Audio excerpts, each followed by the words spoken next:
అలాగే ముఖ్యంగా పసుపు రైతులను మోసం చేసిన అధర్మపురి అరవింద్కు, అలాగే పసుపు రైతులకు నమస్తే. పసుపు బోర్డు నేను తెస్తా, ఈరోజు తెస్తా, రేపు తెస్తా, 6 నెలలకు తెస్తా, 5 రోజులకు తెస్తా, ఎన్నికలు అయిపోయినాక 5 రోజులకు తెస్తా అన్న అబద్ధపు అరవింద్ నిన్న తేలిపోయింది. నిన్న మీ కేంద్ర సహాయ మంత్రి, వ్యవసాయ శాఖ మంత్రి నితిన్ తోమర్ గారు తెలంగాణకు పసుపు బోర్డు ఇచ్చే ప్రసక్తే లేదని లిఖితపూర్వకంగా తెలియజేశారు. మరి నువ్వు ఇచ్చిన బాండ్ పేపర్ హామీ ఏది? అబద్ధపు పునాదులతో నిర్మించుకున్న నీ ఎంపీ స్థానానికి నువ్వు ఎంపీ పదవికి రాజీనామా చేసి నువ్వు చెప్పిన విధంగానే బాండ్ పేపర్లో పేర్కొన్న విధంగానే ఎంపీ పదవికి రాజీనామా చేసి ప్రజలతో కలిసి ఉద్యమం చేస్తా అన్నావు. నువ్వు తెలియదా నీకు? అది బాండ్ పేపర్లో ఏమని రాస్తున్నది?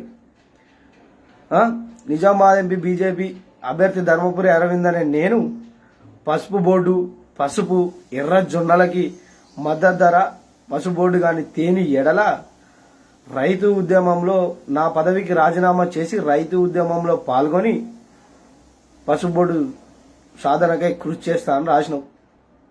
మతి లేదా? గుర్తుకు లేదా? మన TV9 డిబేట్లు అంటున్నావు, ఏమంటున్నావు? ఆయన అడిగితే పసుపు బోర్డు సాధించిన అరవింద్ ధర్మపురి అని చెప్పొచ్చు అంటే నేను సాధించలేను, ఇంకా చేస్తా కదా. ఒకసారి 6 నెలలు అంటావు, ఒకసారేమో సంవత్సరం అంటావు, రేపు 2020 జనవరి అంటావు, సంక్రాంతి అంటావు, టైల్స్ అంటావు, క్లస్టర్ అంటావు. నీ నోరా అది మోరా అని నేను అడుగుతున్నా. నోట్లోకి వెళ్ళి చెప్పింది చేయాలి.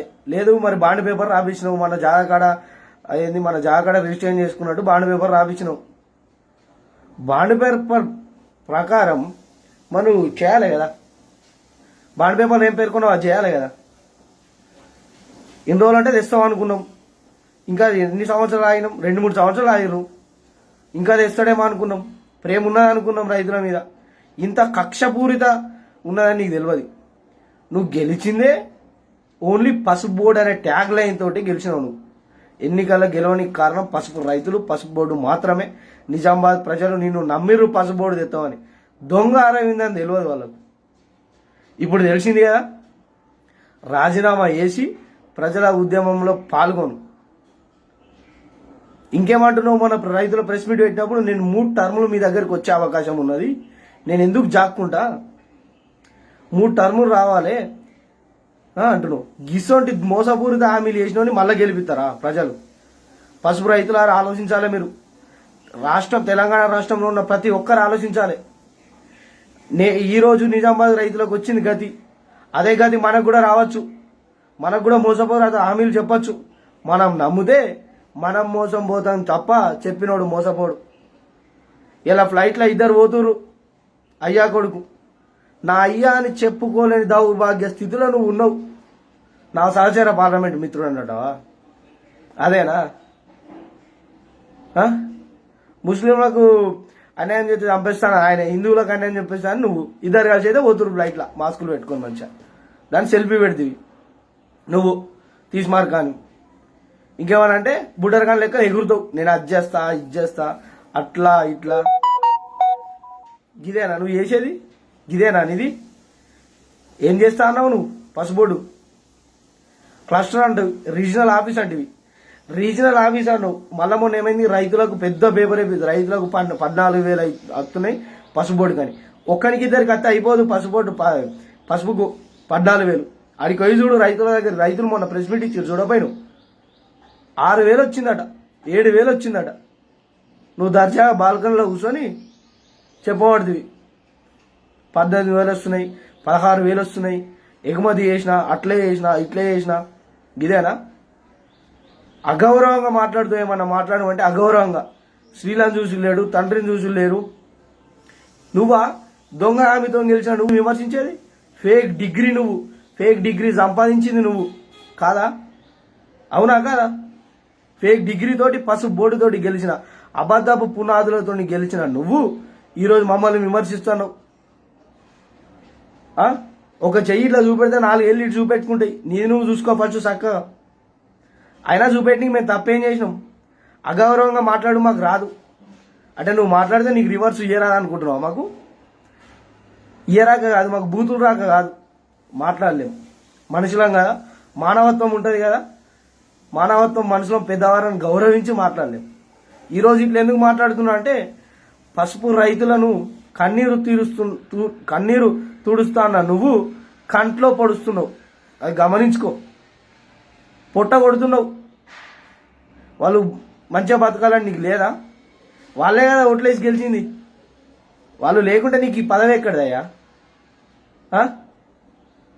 గెలిచి మళ్ళీ ఇప్పుడు కళ్ళబొల్లి మాటలు చెప్పుకుంటా మొన్న కూడా అంటే రాష్ట్ర ప్రభుత్వం లేఖ రాస్తలేదని. పసుపు రైతులారా, తెలంగాణ రాష్ట్ర ప్రజలారా గమనించండి. రాష్ట్ర ప్రభుత్వం మీద నింద మోపింది నువ్వు కాదా? బాండ్ పేపర్ రాత అదేంది మన పేపర్ రాత వస్తుంది అన్నాడు. ఇలా మరి నితిన్ తోమర్కి తెలియదా? అడగనుంటే నితిన్ తోమర్ మరి గట్ల ఎందుకు వేస్తున్నావు? నేను గెలిచిందే అట్లా కదా. ఎట్లా మరి మా ప్రజలకు గంత సోయి లేదు, నీకు అంత బుద్ధి లేదు. బండి సంజయ్ గారు వెంటనే దీని మీద రాష్ట్ర అధ్యక్షునిగా స్పందించాలి. నువ్వు నీ పార్టీలో ఉన్నాయనే స్పందించాలి. దుబ్బాకలో ఒక సంఘటన అయింది. ఒక పలానా వ్యక్తి నిజాలు మాట్లాడినందుకు భారతీయ జనతా పార్టీ నుంచి తీసేసిరు, సస్పెండ్ చేసిరు.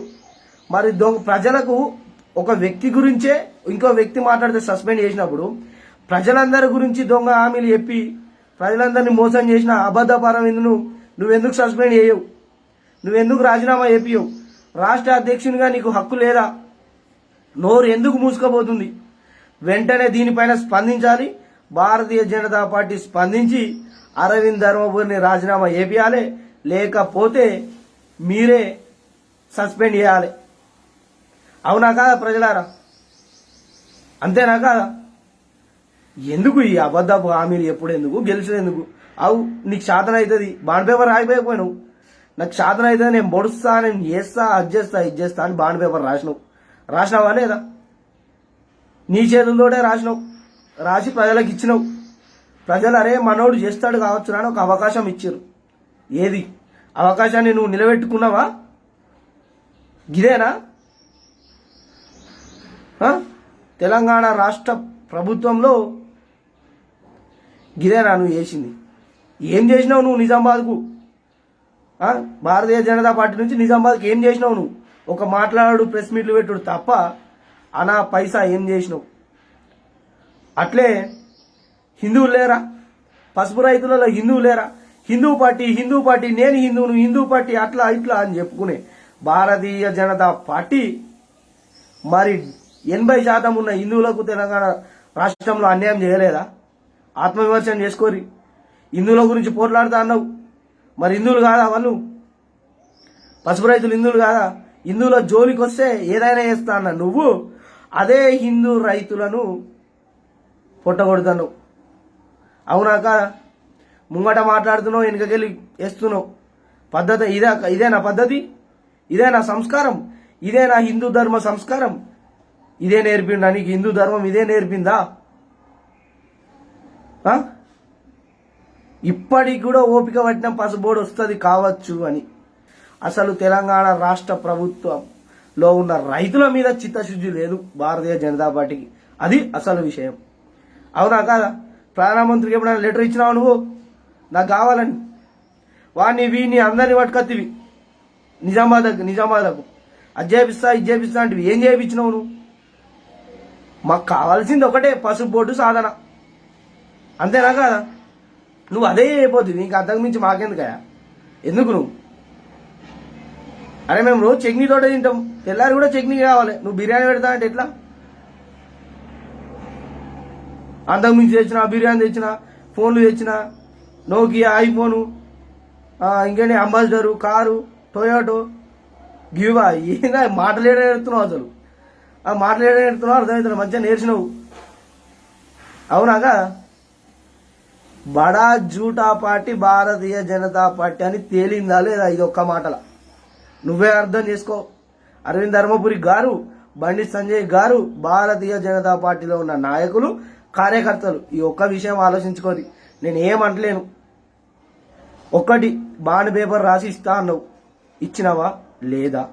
బాండ్ పేపర్లో ఉన్నది రైతులకు కలిగిందా లేదా? లేకపోతే బడా జూటా పార్టీ అవునా కాదా? అరవింద్ ధర్మపురి గారు ఆత్మ విమర్శన చేసుకోరి.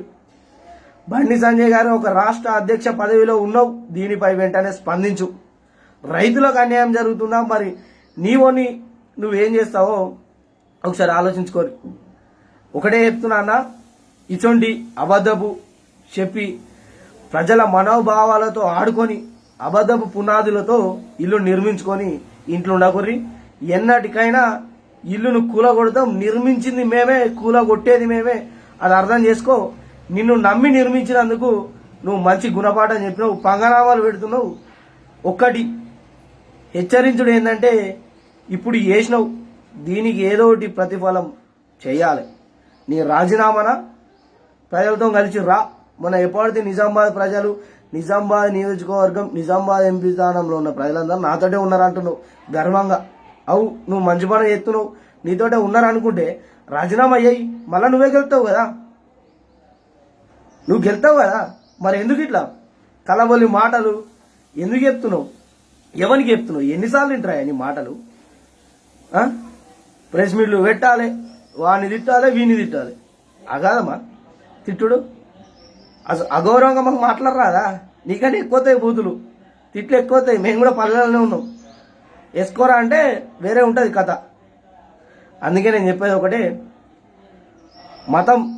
మతం గురించి ఇప్పుడు నేను మాట్లాడలేను. హిందువులందరికీ న్యాయం జరగాలి. హిందూ రైతులకు అన్యాయం చేసింది కేంద్ర ప్రభుత్వం కాదా?